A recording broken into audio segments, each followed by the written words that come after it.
Welcome to Gautam classes. अगर आपको यह वीडियो अच्छी लगे तो चैनल को सब्सक्राइब करें, वीडियो को लाइक करें और शेयर करें। हम लोग बात करेंगे फीचर्स ऑफ उप्स। उप्स का फीचर्स के बारे में, क्योंकि मेरा फर्स्ट वीडियो उप्स का था तो हम बताए थे कि उसके बाद फीचर्स ऑफ उप आप लोगों को बताएंगे, लेकिन उसमें काफ़ी लेट हो गया क्योंकि हम लोग को डेटा टाइप और ऑपरेटर बताना जरूरी था, क्योंकि वो सब यूज होगा अभी प्रोग्रामिंग में। तो आइए जानते हैं उप्स का फीचर क्या कौन सा होता है। तो उप्स का जनरली 4 टाइप का फीचर्स होता है: इनकैप्सुलेशन, पॉलीमॉर्फिज्म, इनहेरिटेंस और एब्स्ट्रैक्शन। लेकिन ये चारों फीचर को एक वीडियो में अगर बनाएंगे तो बहुत लंबा हो जाएगा, इसलिए हम सेपरेट वीडियो में बनाएंगे और इसका एग्जांपल भी करके दिखाएंगे जावा में प्रोग्रामिंग। तो आइए चलते हैं, जानते हैं कि इनकैप्सुलेशन होता क्या है। Wrapping up of data and method into a single unit is known as encapsulation. जैसा कि ये नाम से क्लियर है, इनकैप्सुलेशन ये कैप्सूल वर्ड से डेराइव्ड हो गया। जैसा कि आप कैप्सूल के बारे में जानते हैं, कोई भी मेडिकल स्टोर पे आप देखे होंगे कैप्सूल। कैप्सूल में होता क्या है कि कैप्सूल को अगर आप उसको ओपन करिएगा तो उसके अंदर छोटे छोटे पार्टिकल्स होते हैं। कुछ जिंक्स के होते हैं, कुछ ब्लू कलर का, कुछ रेड कलर का, कुछ येलो कलर का। हम लोग को देखने समझ नहीं आएगा कौन सा जिंक है, कौन सा आयरन है एंड इटीसी, लेकिन उसमें सब सेपरेट रहता है। अगर आप उसको चाहे तो अलग अलग कर सकते हैं, मतलब जिंक अलग कर सकते हैं, उसमें से आयरन अलग निकाल कर सकते हैं अगर आपको नॉलेज है तो। लेकिन एक टैबलेट होता है, तो टैबलेट को आप कितना भी छोटा कर लीजिए, कितना भी तोड़ दीजिए, लेकिन उसमें से जिंक और आयरन अलग नहीं किया जा सकता है। लेकिन कैप्सूल में से जिंक, आयरन एक्सेट्रा सब अलग अलग सेपरेट किए जा सकते हैं। तो कहने का मतलब ये है कि जब छोटे छोटे रॉ मटेरियल, वो मेडिसिन का बात था तो हम आपको कैप्सूल का एग्जाम्पल दिए। लेकिन अगर कंप्यूटर लैंग्वेज में देखें तो डेटा हम आप लोगों को बताए थे कि everything is data, set of value, any value, सब चीज डेटा है। तो डेटा और मेथड, जो हम लोग सी या सी प्लस में जिसको फंक्शन बोलते थे, उसका नाम यहाँ पे मेथड हो गया। तो wrapping of data and method, मतलब डेटा और मेथड को एक साथ कंबाइन करेंगे, वही होता है इनकैप्सुलेशन। कंबाइन करके एक जगह में रख देंगे, एक प्लेस में रख देंगे।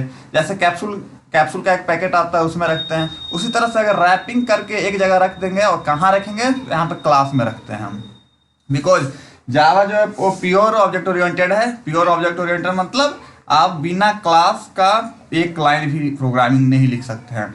सी पार्शियल था क्योंकि उसमें बिना क्लास का प्रोग्रामिंग कर सकते थे। वो पार्शियल उससे सी में उसका कोई कॉन्सेप्ट नहीं है। और जावा प्योर है तो इसमें आप बिना क्लास का आप एक लाइन भी कोडिंग नहीं कर सकते हैं। तो आइए देखते हैं डेटा और मेथड को कैसे हम लोग बाइंड करके एक जगह पे रखेंगे, और जहाँ पे रखेंगे उसको क्लास बोलते हैं। आई होप आप लोग को इनकैप्सुलेशन थ्योरेटिकल अच्छे से समझ में आ गया होगा, क्योंकि हमने रियल लाइफ से आपको एग्जाम्पल दिया है। प्रॉब्लम क्या होता था ना कि हम लोग को अगर थ्योरी जानना रहता तो गूगल पे सर्च मारे, और नॉलेज जानना रहता तो यूट्यूब पे सर्च मारते थे। लेकिन हम सोचे कि क्यों ना दोनों को एक जगह कंबाइन किया जाए। हम आपको थ्योरी का भी नॉलेज देंगे एज वेल एज प्रैक्टिकल का भी नॉलेज देंगे। जैसा कि यहाँ एग्जाम्पल में क्लियर है, हम लोग शुरू में क्लास लिखते हैं। क्लास लिखने के लिए class and then class name. यहाँ पे एक ही जगह आपको जो मैंने वो दे सकते हैं, आप अपना नाम दे दीजिए या गर्लफ्रेंड का नाम दे दीजिए, डजेंट मैटर। नेक्स्ट होता है हम लोग को यहाँ ये वेरिएबल, एक चीज है variable and integer data type. Variable का नेम के बारे में हम लोग वेरिएबल के बारे में एक अलग वीडियो बनाए हैं, जो नहीं देखे हो पीछे जाके देख लें। और इंटीजर डेटा टाइप इसके बारे में भी अलग एक वीडियो बनाए हैं। अगर आपको डेटा टाइप नहीं पता तो वहां से आप देख सकते हैं। और नेक्स्ट फंक्शन बनाए हैं। फंक्शन का सिंटेक्स होता है फंक्शन का नाम and then bracket open close and then curly bracket. इसके अंदर फंक्शन का बॉडी होता है। तो आइए देखते हैं एक प्रोग्रामिंग कैप्सुलेशन का मजा आएगा। एक नेटविंस सॉफ्टवेयर है जिसके अंदर हम लोग जावा कोडिंग करेंगे। पहले तो आपको जावा इंस्टॉल करने के लिए अगर किसी को प्रॉब्लम हो तो आप कमेंट करके पूछ लीजिएगा। पहले आप जावा इंस्टॉल करिए, उसका जावा इंस्टॉल करने से JDK और JRE दो तरह का आपको फोल्डर मिलेगा। उस फोल्डर को आपको जाके पीसी का इन्वायरमेंट में उसका पाथ सेट करना पड़ता है। उसका पाथ सेट करिए, उसके बाद फिर कमांड प्रॉम्प्ट में जाके उसका पाथ चेक कर लीजिएगा। कमांड प्रॉम्प्ट में चेक करने के बाद फिर आप नेटविंस में PHP का भी कोडिंग होता है और जावा का भी कोडिंग होता है। यहाँ से आप जावा और PHP आए तो दोनों आप इंस्टॉल कर लीजिए और इसमें आप आसानी से प्रोग्राम कर सकते हैं। तो आइए देखते हैं कुछ प्रोग्राम है। तो आप जैसे ही जावा पे क्लिक करिएगा और क्रिएट करिएगा नया प्रोजेक्ट, तो प्रोजेक्ट का नाम रहेगा, तो हम प्रोजेक्ट का नाम उप्स दिए है इसलिए यहाँ पे उप्स लिखा है। आपको जो मन है वो दे दीजिए। तो उप्स लिख के जैसे ही आप दीजिएगा वैसे ही पैकेज ऑलरेडी बना हुआ आएगा और आपका पैकेज का नाम। यहाँ पे हम लोग ये पब्लिक क्लास उप्स ये भी बना हुआ हम लोग को मिल जाता है अगर क्रिएट करते हैं न्यू प्रोजेक्ट। तो यहाँ पे हम लोग का काम यहाँ से है, यहाँ से हम कोडिंग किए हैं। एक डेट दो तीन वेरिएबल लिए हैं, एक्स वाई एंड एस, और एक डेट, तीनों का टाइप इंटीजर टाइप है। और एक ऐसा वेरिएबल है क्लास वेरिएबल है। अब क्लास वेरिएबल क्या होता है, जो क्लास के अंदर डायरेक्टली हम लोग वेरिएबल लिख देते हैं, दैट इज क्लास वेरिएबल। और अगर किसी फंक्शन के अंदर हम लोग वेरिएबल लिखते हैं उसको लोकल वेरिएबल बोलते हैं। जैसे कि अगर हम लोग यहाँ पे कुछ अलग वेरिएबल लेना चाहे तो इंट एक्स के जगह अगर हम लोग इंट ए लिख दें तो ए वाला हो जाएगा लोकल वेरिएबल, बट एक डायरेक्ट क्लास का अंदर है इसलिए ए क्लास वेरिएबल हो गया। आई होप समझ में आया होगा। इसके अंदर हम लोग एक फंक्शन बनाए, इनपुट फंक्शन, जो जिसके अंदर एक्स एंड वाई का वैल्यू हम लोग सेट कर दे रहे हैं।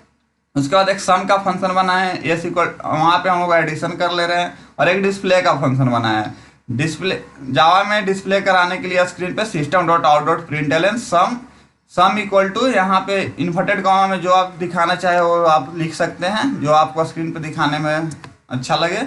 और प्लस मतलब स्ट्रिंग का कॉन्केटिनेशन प्लस से होता है, तो जावा स्ट्रिंग ही करता है, जावा में स्ट्रिंग डेटा टाइप ही होता है, तो इसलिए प्लस कॉन्केटिनेशन करने के लिए। और एस में हमारा जो वैल्यू स्टोर है उसका यहाँ पे एस लिख देंगे। उसके बाद हम लोग पब्लिक स्टैटिक वॉइड में लिखते हैं स्ट्रिंग आर्क्स। देखिए जावा स्ट्रिंग पे डिपेंड है तो इसलिए यहाँ पे स्ट्रिंग लिखते हैं और यहाँ पे ऑब्जेक्ट उसका बनाते हैं। अभी हम लोग देखते हैं ऑब्जेक्ट कैसे बनाएंगे। तो ऑब्जेक्ट बनाने के लिए क्लास नेम क्या है, उप्स है, तो यहाँ पे उप्स लिख दिए हैं क्लास नेम। उसके बाद ऑब्जेक्ट नेम, यहाँ पे जो आपको लिखना है वो लिख सकते हैं ऑब्जेक्ट नेम, और उसके बाद इक्वल टू न्यू और फिर से class name and then bracket open close and then semicolon. इस तरह से बनता है हमारा ऑब्जेक्ट। और ऑब्जेक्ट क्यों बनाते हैं, क्योंकि हम लोग क्लास के अंदर जो भी फंक्शन बनाए हैं, function in the sense method, जो भी इनपुट सम या डिस्प्ले फंक्शन बनाए हैं इसको कॉल करते हैं by the help of object, इसलिए हम लोग ऑब्जेक्ट बनाते हैं। ऑब्जेक्ट बनाना आई होप आप लोग को अब समझ में आ गया होगा। कुछ नहीं है, बस class name space object name equal to new class name and then bracket open close and then semicolon. अब हम लोग करना क्या है, हम लोग को सबसे पहले इनपुट को कॉल करना हो, क्योंकि वहीं पे हम लोग वैल्यू इनिशियलाइज कर रहे हैं। तो हम लोग को उसका क्लास का मेथड को कॉल करने के लिए ऑब्जेक्ट नेम डॉट मेथड का नाम, जैसा कि यहाँ पे आप देख सकते हैं, वो हम ऑब्जेक्ट एक बनाए हैं इसलिए वो डॉट इनपुट मतलब इनपुट फंक्शन को कॉल करने के लिए।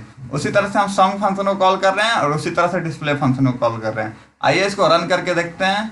अभी वैल्यू क्या मिलना चाहिए, 10 प्लस 10 इक्वल टू 20 वैल्यू मिलना चाहिए। आइए देखते हैं रन करने की करके।